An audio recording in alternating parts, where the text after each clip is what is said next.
So next week, I don't have a topic.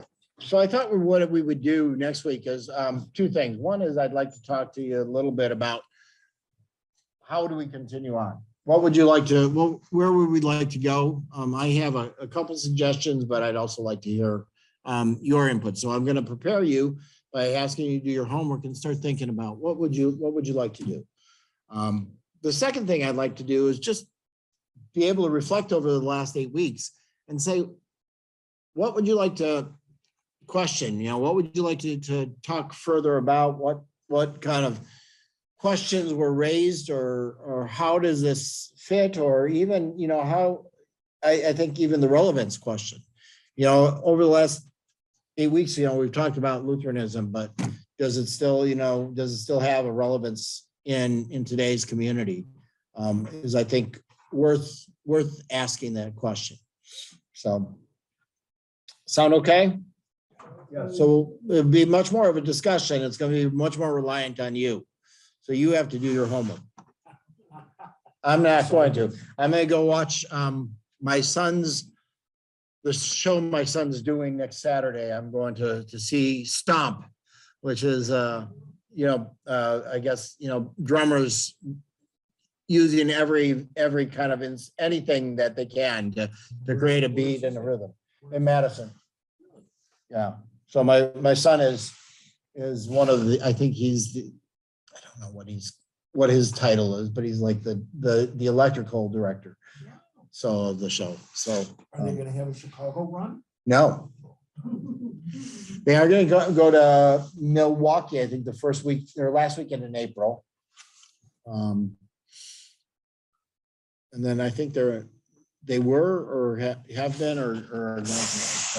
So anyhow, so I'm going to go. So I'm not going to do my homework here. I'm going to make you do your homework. So anyhow. So this is one of those seminary words that I learned, church polity, and polity simply means, it comes from the same word we get politics. It, you know, and politics comes from that polis, which means P-O-L-I-S, which is a Latin word that means people. It's the organizing of people. And so it's really going to be talking about, you know, how is the church organized? And it's not as theological, but it's I think for many people, as for me, I still continue to find out things about the church and how it's run, and I go, oh, that was interesting. You know, I didn't know that, and that kind of thing. So there's like a whole hidden world behind what happens, but I'll share what I know and you know, kind of lend to that. I guess, first of all, any questions about this or any questions from last week or the previous weeks? No, but it was very good. Very insightful. What was insightful? I like before, but I thought a lot about the recurring theme of what you talked about, which was paradigms. Okay. And how you know, how that explained, you know, a lot of what there could be some confusion on, but it encouraged reflection, encouraged looking deeper into that. And I thought that was really good. And you talked about that in probably most of the discussions that you held. I think, to me, that's one of the things that is relevant because we live in a world that's become polarized. We live in a world that's become black and white. We live in a world where even, you know, where you know, facts are questioned and that kind of thing, because we don't even know what facts are. I think a lot of that is hidden stuff of moving our agenda. But I think the whole idea of paradox, not only it says that we can embrace two parts of something and embrace both, but I think it also says and calls us as a church to be able to embrace a broad spectrum of people and live and honor and respect and listen and assume faithfulness. And I think that's the key, is if we assume faithfulness in one another, then what we do is then we grant each other. And one of the reasons I think one of the best curriculum I think this church has ever produced is Journey and Faithfulness, I think is what it's called. It was put out in the early aughts, and it was there to really raise the question of the context of what our thoughts are in homosexuality. And what was so powerful about it was it presented all this data, and then it said people of faith have found walks of life, and they had like seven expressions of that, on a whole spectrum, that it said people of faith have embraced these thoughts. And it caused you to say, if I'm on this end or if I'm in the middle here, it's worth listening to these other things to understand at least where those people are coming from, and honor and respect them, and then struggle with them. And it doesn't mean we always are going to change our minds about it or change our opinions, but it means we can have a civil discourse, and we can have a faithful discourse, and we can continue to pray, and we can continue to honor that God. The thing that we do have in common is an understanding of God that holds us in place, and God who doesn't reveal all the answers to us anyhow. And so I think that's probably the gift that our church, and it's not our church alone, but I think, in our positions, our church probably really in its foundational places holds that paradox. Any other thoughts, questions, anything you'd like to make sure we touch on today? Is that John Weiss or Ron Weissman, Amazing Journey and Faithfulness, or have I got the wrong one? It's Journey. You go to the ELCA thing. So in church polity, I think the first question to ask is, what is the church? And ecclesia, which is the Greek name for a church, is used in the New Testament. In our church, I think we talk a lot of times about that the church is both a church triumphant and a church militant, and those are kind of ways of saying there's a church that kind of has moved to another realm that was done with the struggle, and we would say Vernabelle might be there now, and that place is, where there is not that struggle, but the church militant, and I don't mean this to be like militant in terms of fighting, but I do mean that there is conflict. There is this kind of struggle with faith, and it really kind of talks about a heavenly and an earthly church. There's also a way of talking about the church as being a mystical, inspired body of Christ. It means that the church is something that we can't get a handle on. It's really something that is God-like. I always say, the reason I know that the church is that God has a blessing, or God has a place for the church, is that it's still around. Because I go, the church and its organized, you've heard of what oxymorons are, right? Somebody was just telling me, that their child is going into military intelligence, and that's one of those ones that we oftentimes is an oxymoron. Well, I think the one that's kind of most coming is organized religion, because anyone who's served on council kind of knows it's not always very organized, and sometimes we're amazed that somehow God continues to sustain us. So the second part is that we understand it's a very human organization. It's people of faith who are coming together, but it's very human in terms of that myth. And again, there's the paradox. It's these two things, both in and of the same stuff. And we believe that in our human organization, this mystical, inspired body of Christ is working. But we also believe that in that mystical, inspired body of Christ, it becomes manifest in people, and who we are and what we do and that kind of thing. So So throughout the church, there came this kind of process, and largely, you might think about this, that, early after the church, kind of after Jesus ascended, there was suddenly these guys who didn't know what to do. And they hid, according to Acts, they hid in an upper room. And in Luke, God had said, wait, my gift is coming. And on Pentecost, the Holy Spirit comes into these disciples who are now preaching in every language. And they disperse and they go about. But largely, they are kind of the responsible. If you remember when we talked about the Word of God, one of the reasons, one of the things that made something a New Testament worthy is that it had a direct connection to an apostle.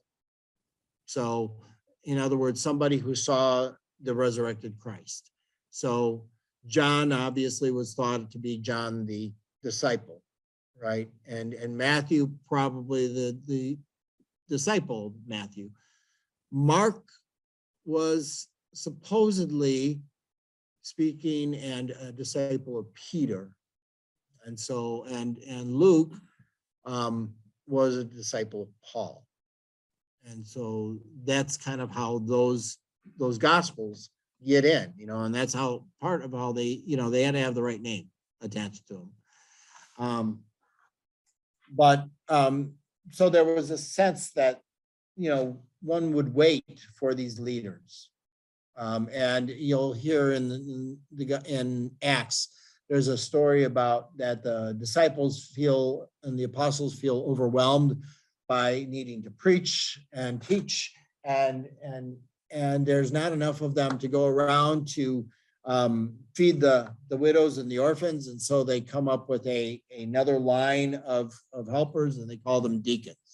And Stephen is the first of those, and the kind of the foremost of them. He's one of the first, and he's the first martyr of the church.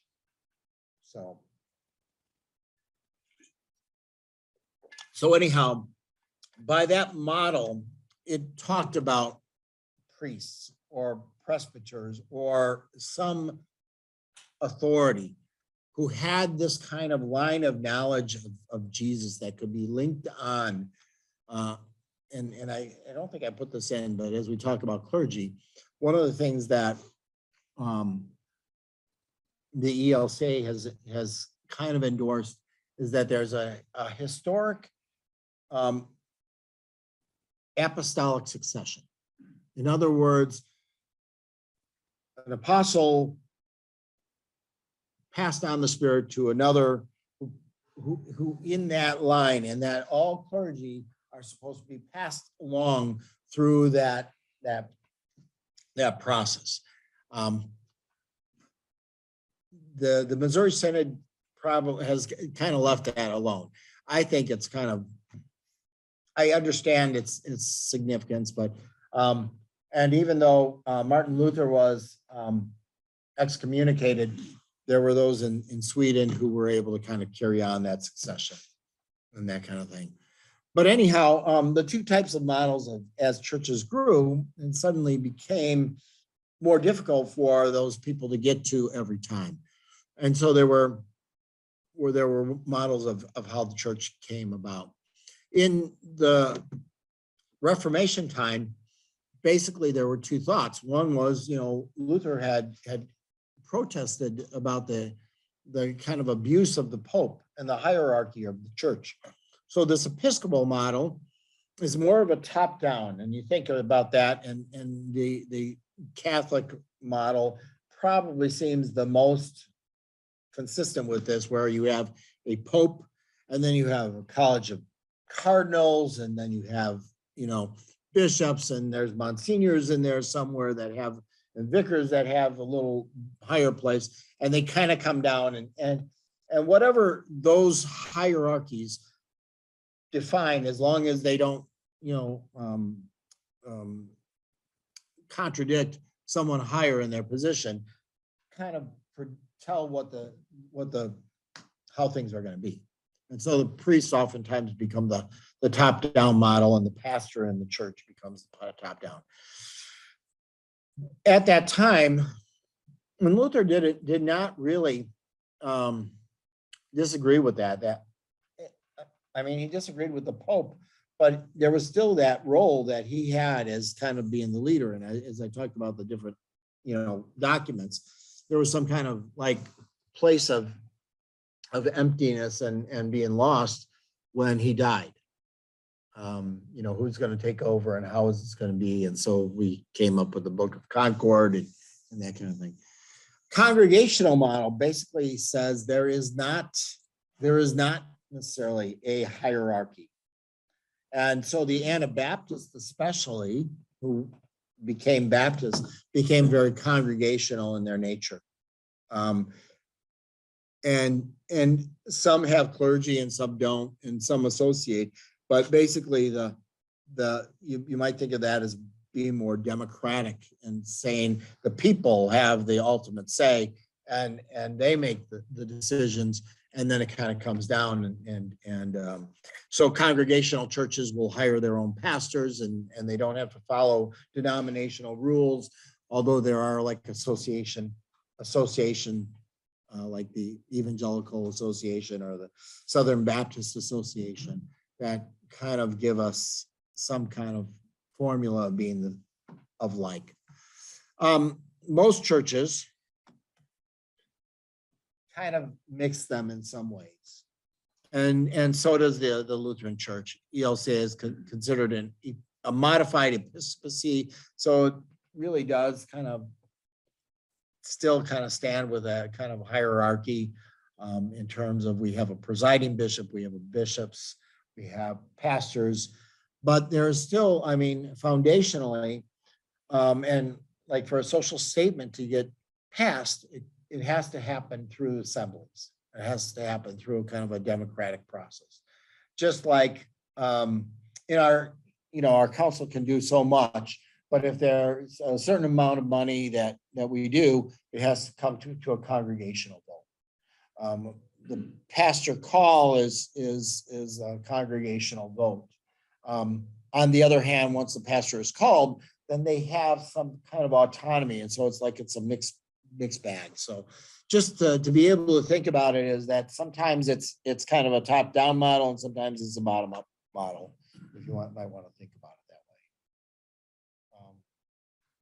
I don't know how to better describe it without going into details. Presbyteries, are this thing of deacons, and I think, Glenn, you had asked me about elders, and I did not grow up in a tradition that I was aware of elders. I know this church had elders and deacons, or just elders? Well, they had elders and these two parish deacons. Yeah. So. And some churches had both, and there were differentiations about what their role was and what they would do and that kind of thing.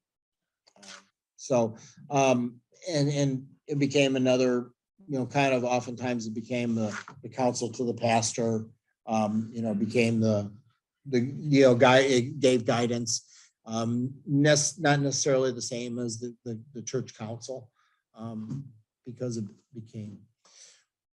The ELCA, we're part of the ELCA. I forgot to put this in back in, I think 1978.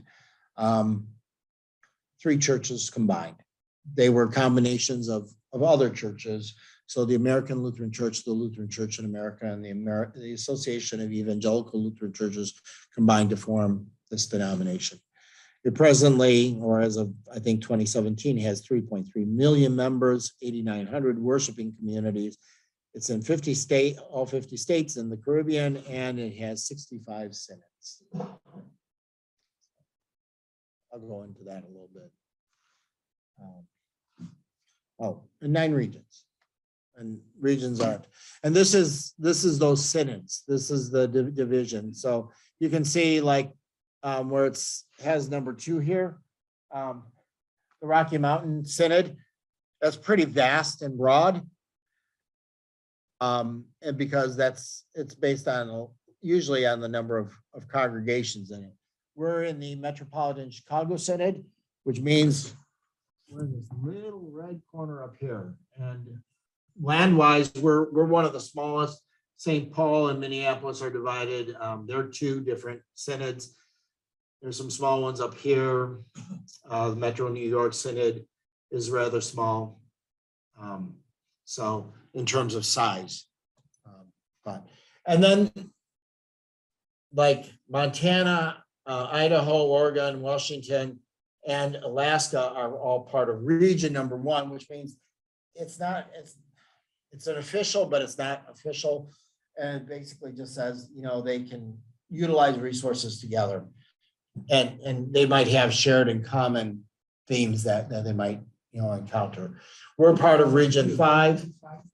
Pardon? Those are all geographical sizes, not necessarily. Geographical sizes. They're all based on being, now we're one of the smallest geographical, but we're one of the larger in terms of numbers of congregations and congregant members. So when I was first ordained, I was part of the Northern Louisiana Synod. So we had a Synod assembly once out in Lubbock and once in Shreveport. And there was no going out there for a day. So, but that's kind of a division and the synods become really important. And that's what our congregations largely relate to.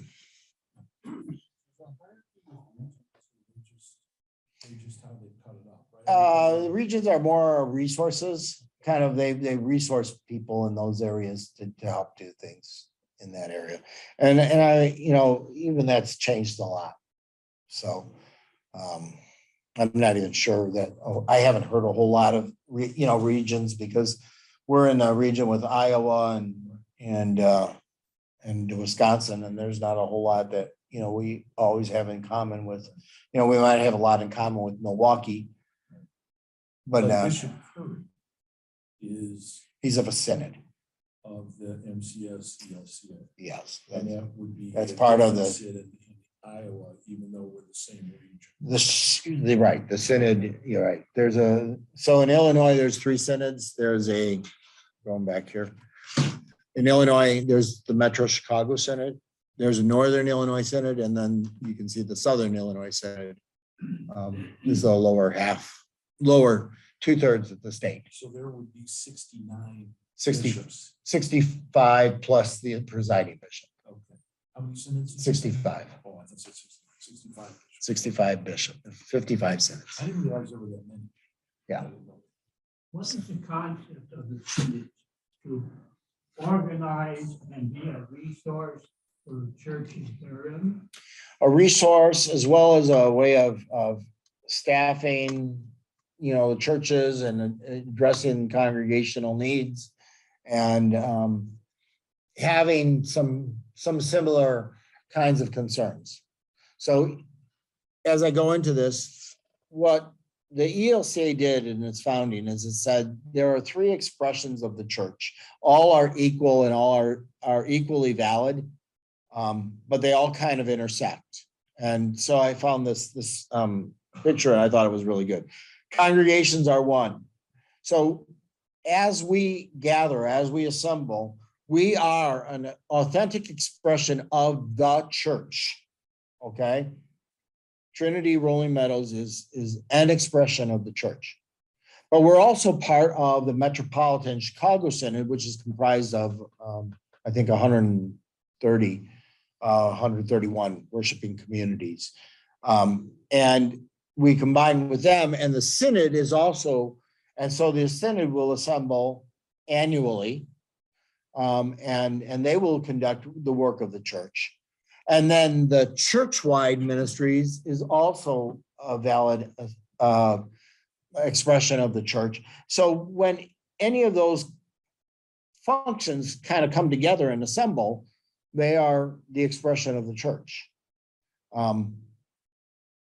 so you can see some of the overlap is between the synods and the congregations is the call process. Between the church-wide and the congregations is ecumenical partnerships. So it gives us direction and some guidance as to, how we might conduct relationships with churches that are not Lutheran. Between the synods and the church-wide is young adult service opportunities. So I have another illustration. It's kind of hard to say. I mean, really, we're a subset of the synods, which is a subset of the whole church, if in kind of reality of how it works. But we are an expression of the church. So what we say and do and what we do to follow Christ is considered,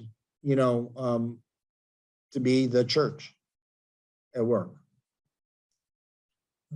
Yes. Anybody ever come and say, well, how you doing? How you doing? Or what you got planned? I haven't, I haven't been in the church that much. I did, in my previous congregation. I've reached out to the synod before, on our behalf. And they have, I think they were more geared toward that before. I think if you'll see, kind of their tasks, their tasks largely, and they get really consumed with the process of discipline, the process of healing broken churches and churches that are in conflict, and the call process. And that becomes their largest, and that's part of why they don't come so often, because they're really consumed with those three things. And there's a lot of churches that are in conflict, and the synod does come and intervene. As part of the anti-racism team, we were asking the bishop to intercede more, and he was basically saying, well, I can only do so much. I can't really force, my pastors to do anything, because they're called. Once they're called, they're in that place. I can't really force them to do anything. So, well, you might have more power than you actually think you do. So, I know that working with the synod, and sometimes those processes have become very difficult. They've been reasons for churches, congregations to want to split, for pastors to want to leave, because they have become frustrating. I have not tried to get myself too overly involved with the synod, and part of that is just the understanding that there's kind of sometimes frustration. They have done some things to try to provide some guidance and leadership. I think, our present bishop was still getting his feet wet when COVID came. So they provided a lot of leadership for us when, it came to, giving us advice as to how to handle COVID without telling us how to do it. They gave us guidance. They did the research, and they provided some of the sources. They tried to help pastors who were trying to learn how to do, online worship services and try to figure things out, and by providing, preaching resources to give, pastors a break every once in a while, that kind of thing. So that's kind of what we've seen from this bishop.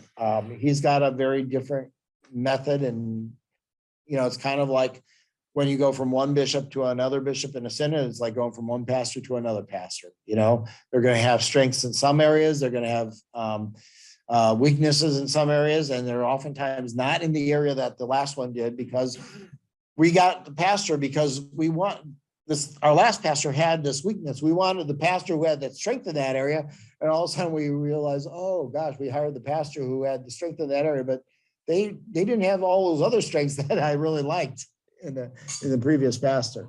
So bishops are much like that. They also have different agendas that drive them.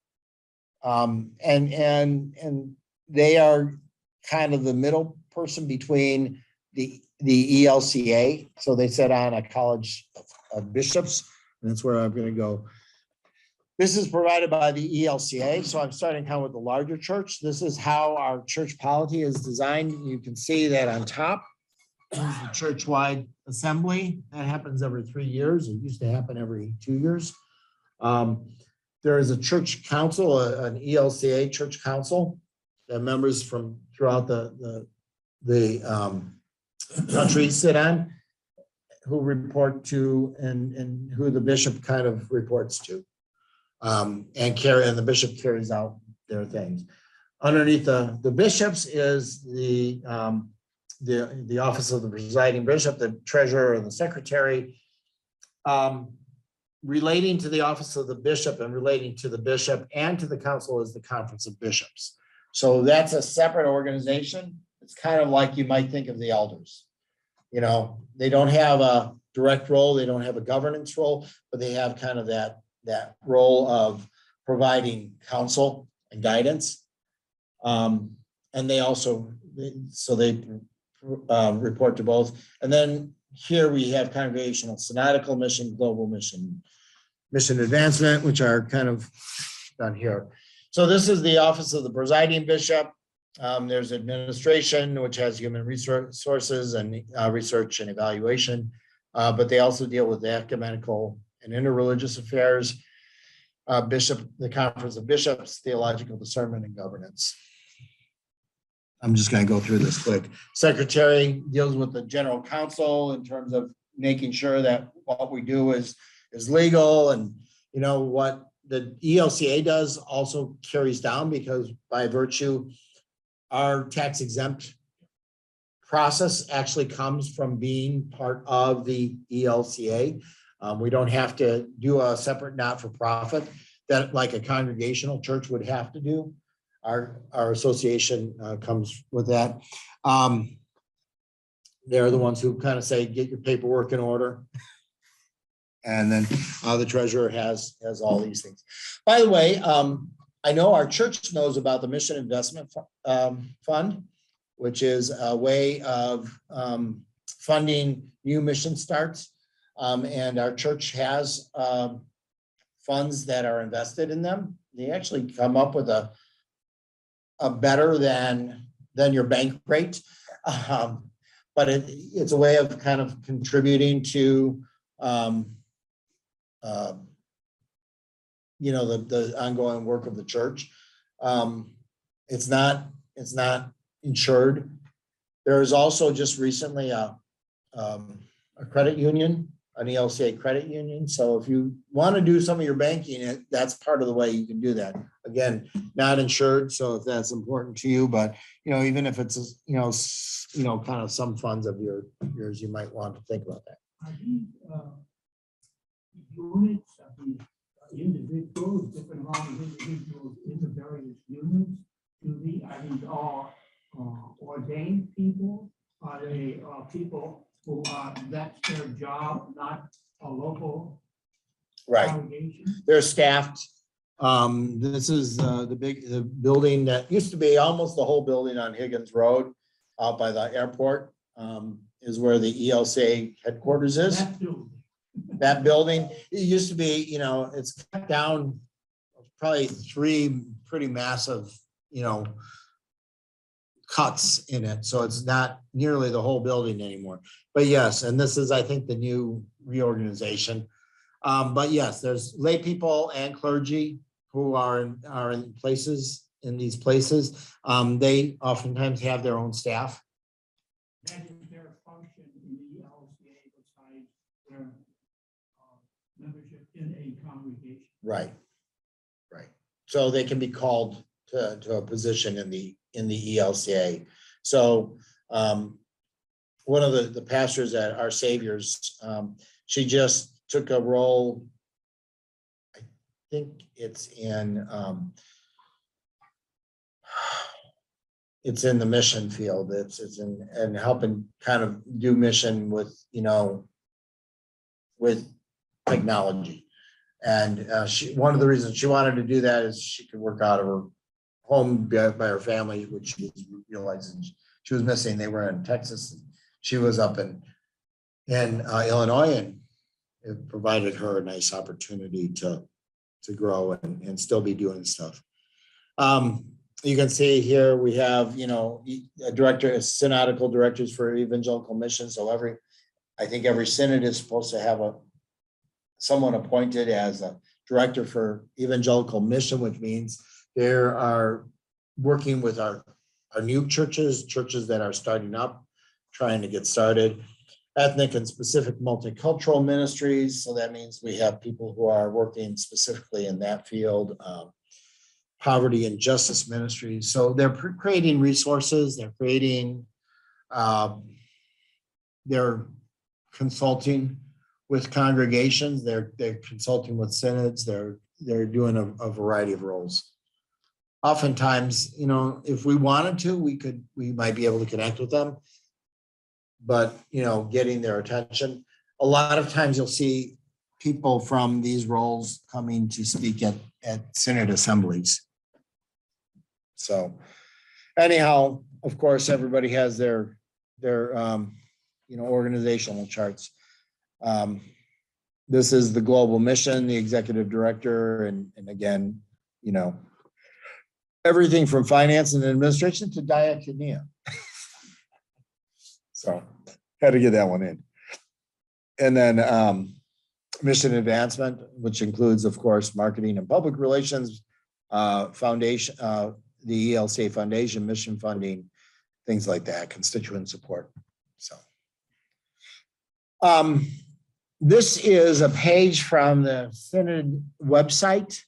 And the reason I brought it down is it just there's these tabs along here, and they have resources. And this is what they're oftentimes doing, is creating resources. So there's resources for children's ministry, congregational communication tools, congregation and synod data, disability ministry, God's Work Our Hands Sunday, education program planners, ELCA new congregations, ethnic, specific, and multicultural ministries, faith practices, living out our baptism, renewing congregations, resourceful servants, schools, Seeds Monthly, which is a publication that gives you ideas of what other churches have been doing at work, stewardship, worship, young adult ministry, youth ministry, and it kind of goes down. So that's what they're doing. They're providing resources. We don't utilize nearly a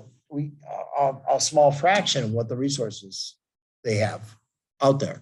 They're not, like you have to do things this way. They're guidance, their education, their learning. There's ways of talking, but again, this is stuff, and they can't produce as much anymore. They used to produce a lot of curriculum, and we don't produce much in curriculum. So this is my attempt to kind of show how the ELCA is related to the synods, that's related to to a lot of other organizations. So I have the regions up there, which kind of reach out to different things. But our seminaries, our colleges and universities, our outdoor ministries, our missions work, social service agencies like Lutheran social service agencies, intergovernmental and advocacy. So remember when I said, our social statements were about providing not only education, but it's also about providing advocacy. We have groups that are lobbying. We're certainly not high-priced lobbies, and we're probably not one of those ones that easily get into government officials, but they do try to be a voice out there. They relate to different things. So seminaries get funding from. They used to get a lot of funding from the ELCA. When I went to seminary, my tuition was relatively inexpensive. I didn't come out with gobs of debt. Right now, our seminarians come out with probably $100,000 worth of debt. When you figure that their they are not getting paid like doctors. They're doing 4 years. They're not getting paid like doctors, lawyers, or anything else. And they're oftentimes new seminarians are going to churches that are struggling, that can't even pay them a full salary, or benefits or anything like that. It's really hard. But that's one of the ways we've cut back.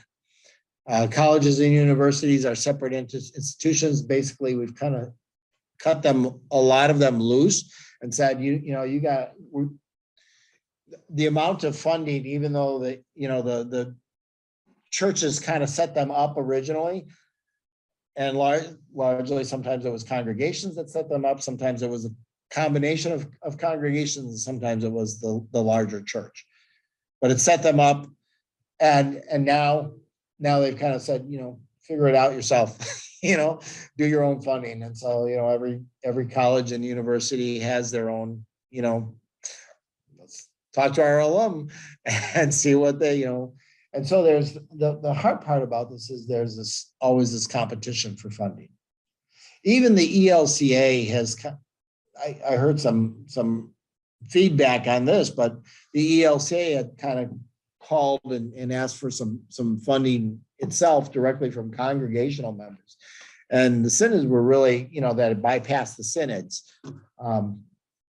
felt like that was just an intrusion, because the synods try to, like ours, still contribute 65% to the ELCA. So it says kind of leave our funding source. But again, this is really largely about funding sources. I heard, and what's interesting is that as we're talking about bringing in refugees from Ukraine into this country, the Lutheran Refugee Services, or Lutheran Refugee something,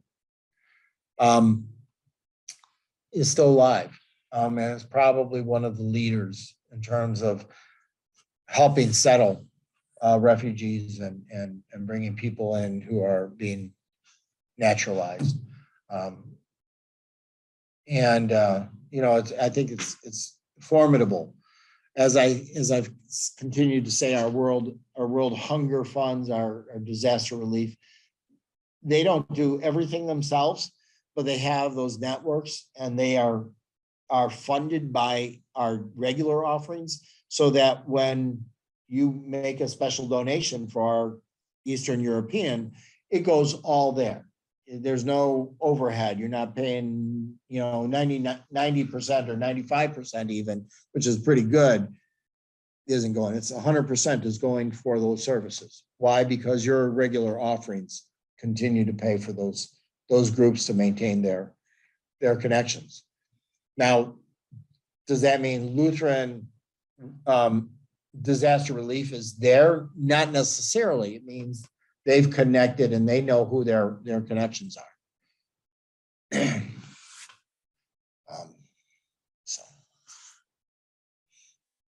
So there's a lot of others. Our Metro Chicago Synod has 173 active congregations from 4 counties: Cook, Lake, DuPage, and Kane. 8 conferences, which are, again, it's kind of like regions. They're not specified, but they're to provide support for those congregations, and 79,543 baptized members as of 2017. So Bishop Yehiel Curry is our bishop. He's elected for 6-year terms. He was elected in 2018, I think, or 2019. So he's in only his first term? He's in his first term. Yeah. Bishop Miller was 2 terms. Our synod organizational staff has a bishop and staff. They kind of run the day-to-day business. We have a synod assembly every year. By the way, would anyone like to participate in the synod assembly? It's going to be in person this year. It's June 4th, right? Lynn's not here, so I think it's June 4th. It's Saturday, June 4th. That's where resolutions are created, but I think you get to learn a little bit more. Pastor Ben was really big in that, and he used the Synod assemblies to talk about men's ministry and was doing a lot with that. That's how I got to know Ben. And Synod Council kind of does the day-to-day, the week, month-to-month kind of passing things that it can pass. So kind of like our church council. Clergy. So we have kind of 4 categories. We have our presiding bishop, they're elected. Once they're done with their term, they're no longer presiding bishop. I think we still call them bishop, just as kind of a formality, but they cease to be. We have synod bishops, 65 of them. We have pastors who are ordained with word and sacrament.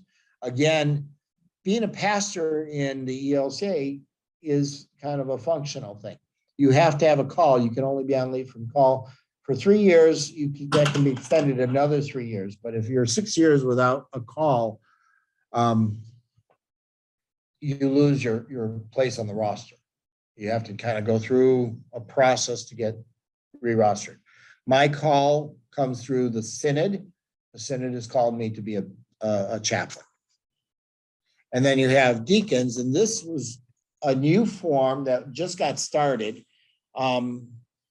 We had a kind of a place for people who were educated and had a call process, but we recently called them ministers of word and service. And so, and we call them deacons now. So they are oftentimes in churches, they'll play roles that are not leading worship, but they might be youth director, they might be, leading the healing ministries, they might be doing a variety of different things. They might also work outside the realms of the church. Clergy can find calls, like I said, within, things like chaplaincies and specialized ministries, but you have to show that it has something to do with ministry. So, like we do have some who are counselors, but if they have to somehow be able to link that their counseling is doing ministry. We have military chaplains. We have people in roles connected to related agencies within the schools, universities, churches, Lutheran social services, all those kinds of things, probably the Lutheran refugee services. So those are our ordained people.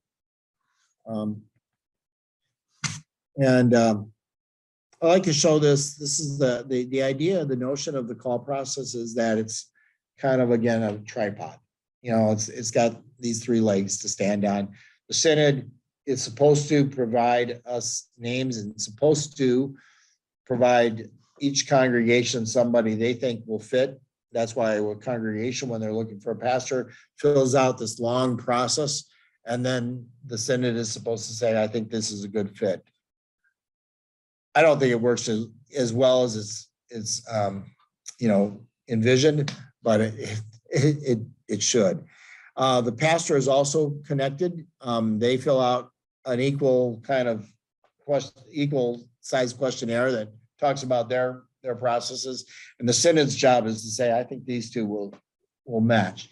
Synods typically do this in different ways, but ideally the way is they'll give a congregation 3 names. Congregation will interview 3 people. At one point, they will say, we want to pursue this one person. They can only pursue one person at a time. They have to let those other 2 people go. And then it becomes a negotiation between the congregation and pastor. And that's how the call process works. As I said, we still honor an apostolic succession. So our pastors have to be trained in a certain way. And have a certain kind of, not everyone goes through a Lutheran seminary. We have a number of a good friend of mine. He went through Northern Baptist, but he had to take classes at Lutheran LSTC.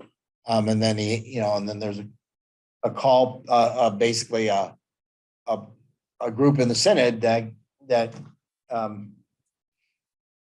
examines him or her in that process. So, constitutions. Ultimately, we have those things. What I did is just printed out the first page. You will see, like on C201, there's an asterisk. That means that for our congregations, any congregation that wants to affiliate with the ELCA, those articles have to remain as is. So it's, in some ways, it's very standardized. I did take a look at the model constitution. These are the chapters. The first one is name and incorporation, kind of standard. The second one is a confession of faith. I like that. The third part is, what's the nature of the church? And a lot of this is stuff that you can't really do too much about. Fourth is a statement of purpose that tells us that we're there to worship, we're there to take care of people, we're there to serve needs of people. Chapter 5 is the powers of the congregation. Basically, what can the congregation do? Chapter 6 is our church affiliation. That's kind of with the ELCA and the synods. Chapter 7 talks about property ownership, especially what happens if a church dissolves, and where does that property go, and how does that property, who owns it? Chapter 8 talks about membership. Chapter 9 talks about your rostered ministers. Chapter 10, tells us how do we do congregational meetings. So you'll see, if we want to do a congregational meeting, we need 2 weeks. We need to announce it in worship twice. We need to send out a letter, I think 10 days in advance. Tells us all of that. Chapter 11 talks about officers. This is stuff that now churches are doing a lot more of their own kind of writing. The congregational council, congregational committees, organizations within the congregation. So like if there's a women's auxiliary or a men's auxiliary, discipline of members in adjudication.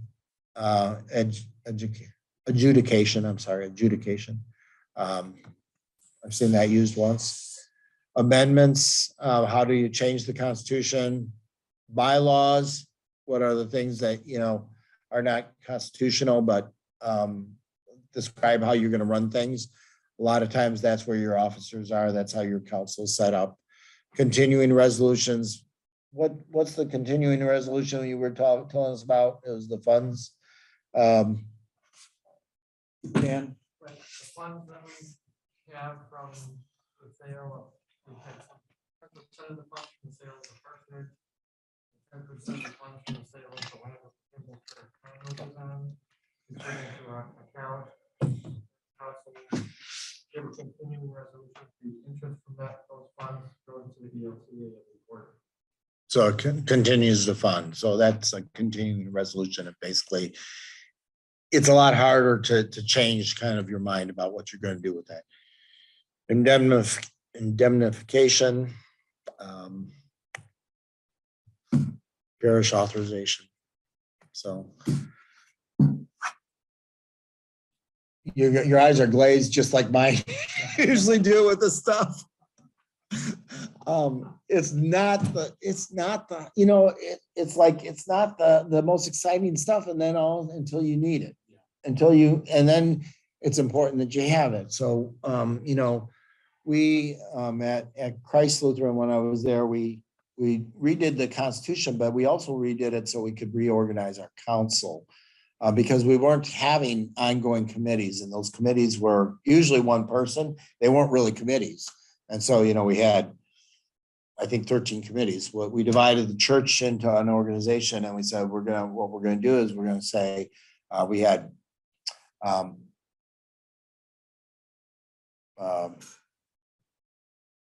spiritual growth was one that included everything from like worship to education to things like that. It was internal. We had, we didn't call it, we called it, I can't remember what we called it, but it had to do with, all of our attempts to reach out of the church We had a group called, administration. It dealt with, all of the, how we do our human resources and, what kind of tools we need and that kind of stuff. And then we had one that dealt with physical property, physical needs. And because those committees were not always regular, it just kind of made it a little bit easier to do that and let it be a little bit more flexible. So, what questions do you have? What kind of confuses you about the way the church runs?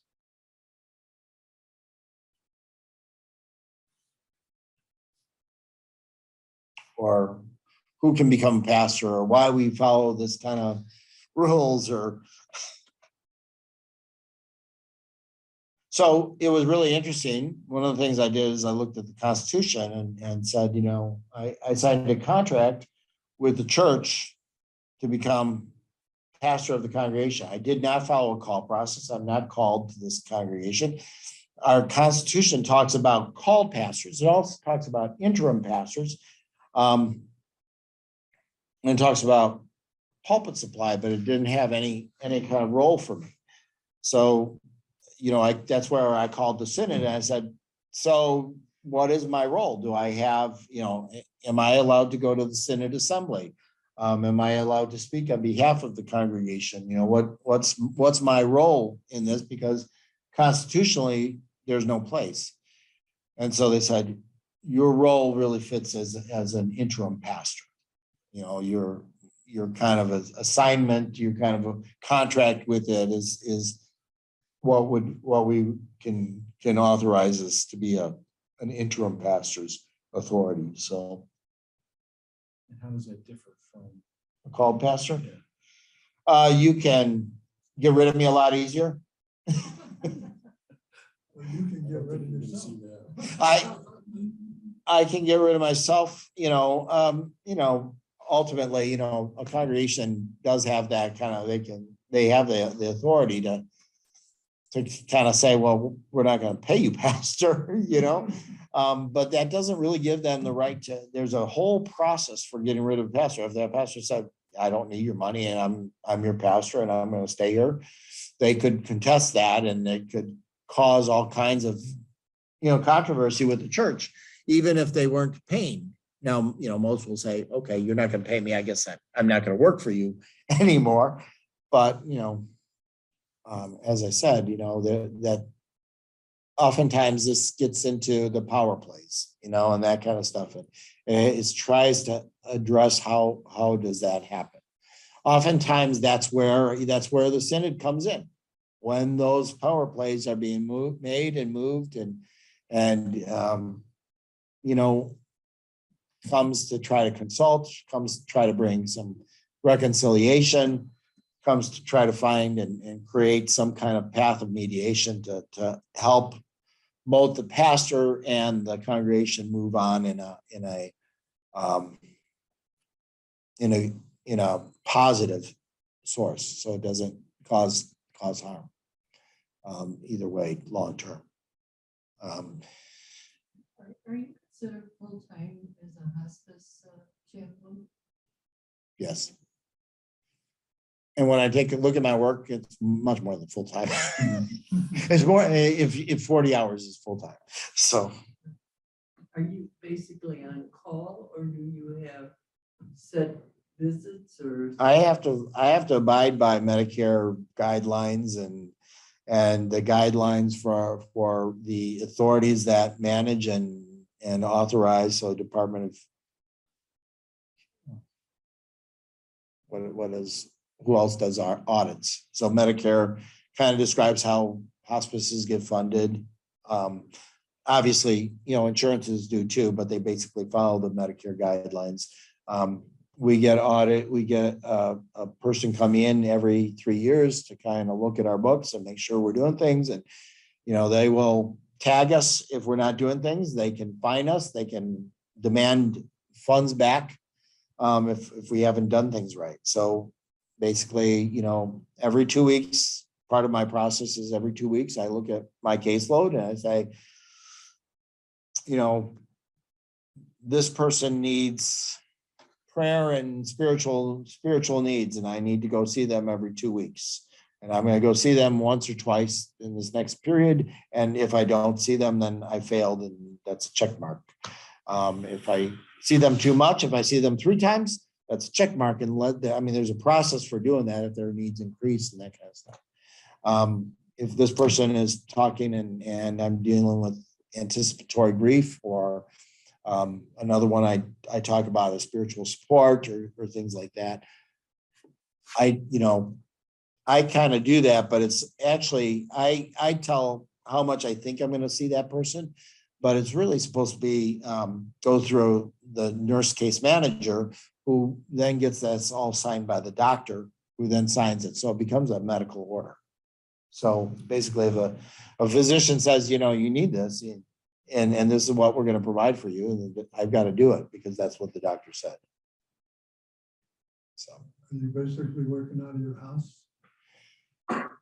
As COVID, we did, those meetings we would have in our offices every 2 weeks. And then with COVID, we started doing everything out of the house. But now I'm mostly in people's homes. That's why I wear the mask a lot, just because I go into a lot of people's homes, people who are vulnerable. I also go from house to house. So I'm kind of mindful of how I interact with those people and try to make sure I'm doing infection control, even though I'm not changing catheters or, listening to their heart or open wounds. Probably the extent of my touch comes with holding a hand or touching somebody on their shoulder. I think the other day I was kind of massaging somebody's shoulder a little bit because she said she was hurting there. But that's about the extent of my physical touch.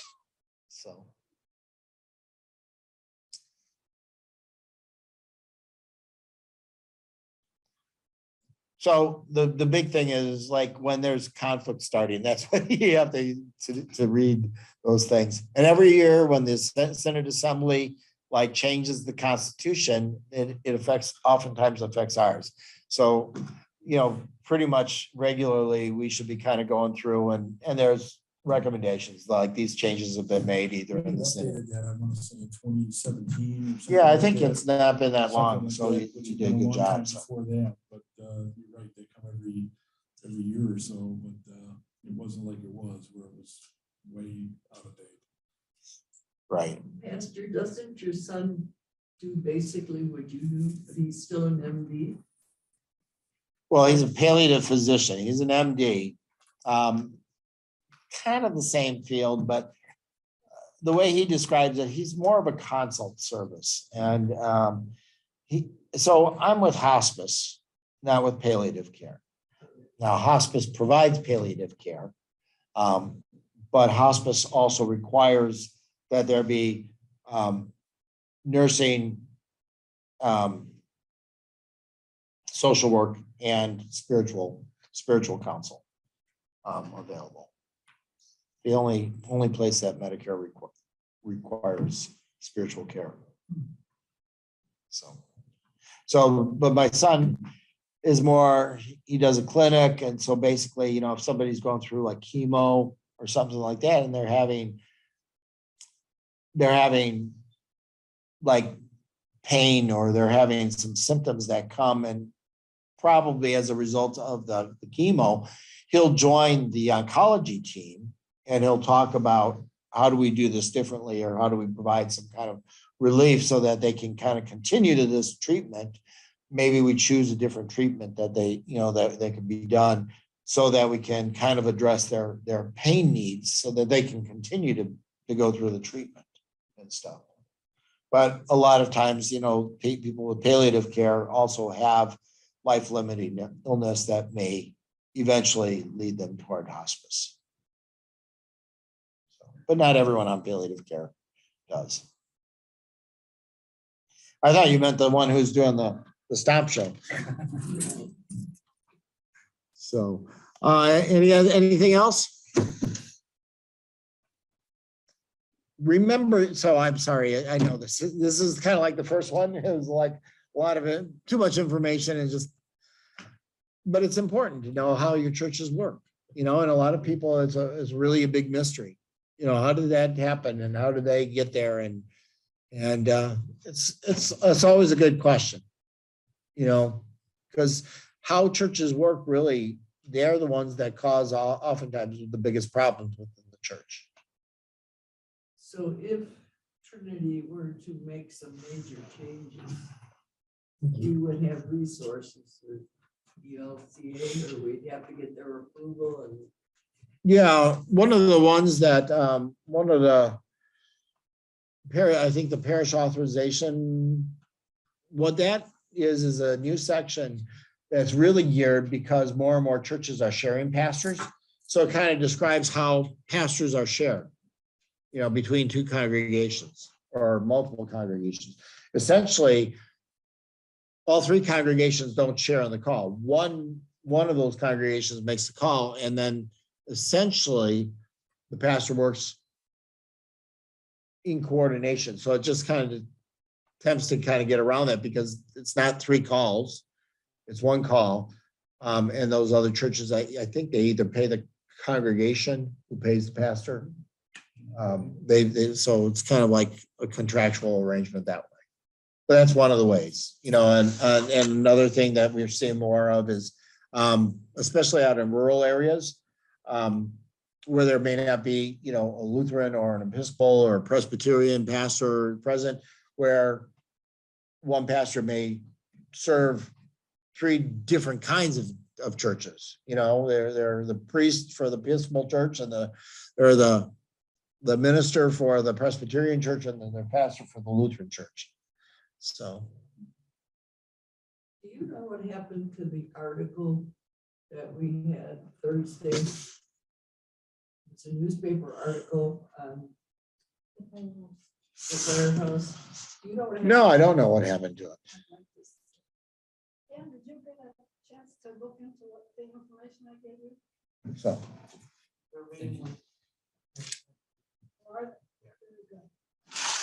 So, yes, it does talk about that. We have a lot of leeway as long as we were our congregation, but if we did some major changes, if we wanted to merge, if we wanted to,